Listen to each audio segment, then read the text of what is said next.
Hello, my name's Dr. Kirsteen Lee. I'm a general practitioner at Charlotte Medical Practice in Dumfries, and I'm really here to tell you about some of the changes that have been taking place again throughout the region in all general practices.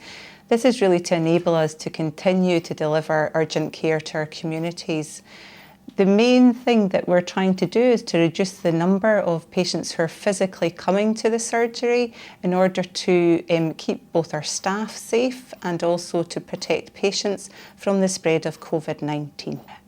We're asking that only patients who have pre-booked face-to-face consultations agreed with the practice, in fact, come to the general practices.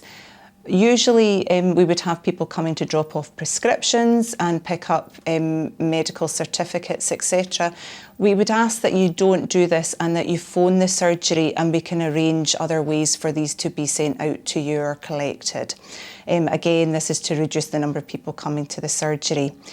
We've changed somewhat how we do a lot of our consultations now. We are doing more telephone consultations. This has worked really, really well. We did do some of these before, but actually we are rolling this out more. And in fact, we can do the full consultation via the telephone, and if treatment is required, this can be arranged through the pharmacist and also any investigations. Just a reminder on the pharmacy, we would really appreciate if people do not phone early for their prescriptions, and we would also appreciate if patients do not stockpile. We understand this is very worrying times, but actually it helps us to manage our prescriptions and allow drugs to be available. So we would appreciate your help with this matter. Another way that we have changed our consulting is we now use NHS Near Me. Now, this has been a fantastic resource that's been rolled out very quickly across the region.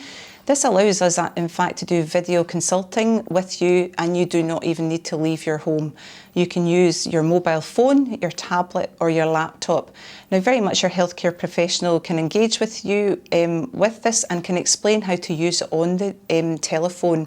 And it allows us to have probably more a personal relationship because we can actually see you and you can see us, but it also allows us to probably make the diagnosis a bit easier because we can see your presenting complaint. We are also using technology in other ways. You may be asked by your healthcare professional to send in a photograph. This has been particularly useful in things like skin lesions. But do not worry if you cannot use these technologies. We are aware that people sometimes can't use computers or don't have mobile phones. We have other ways of dealing with these problems, and we may well just use the old-fashioned telephone for these things. We are still continuing to see patients face-to-face, and I can't stress this, there obviously is a time for you to see the doctor and come into the surgery, but I don't want you to be alarmed because your doctor may in fact be wearing personal protective equipment. This may include wearing a face mask. You may be asked to wear a face mask yourself. They may be wearing gloves and an apron. This is just for, as I say, our staff and also your protection. Many thanks for listening to this. I would just like to remind you that obviously in these very busy and challenging times for all of healthcare, that you only contact us for urgent medical matters. This allows us to deal with these in an appropriate and timely fashion. Many thanks for listening.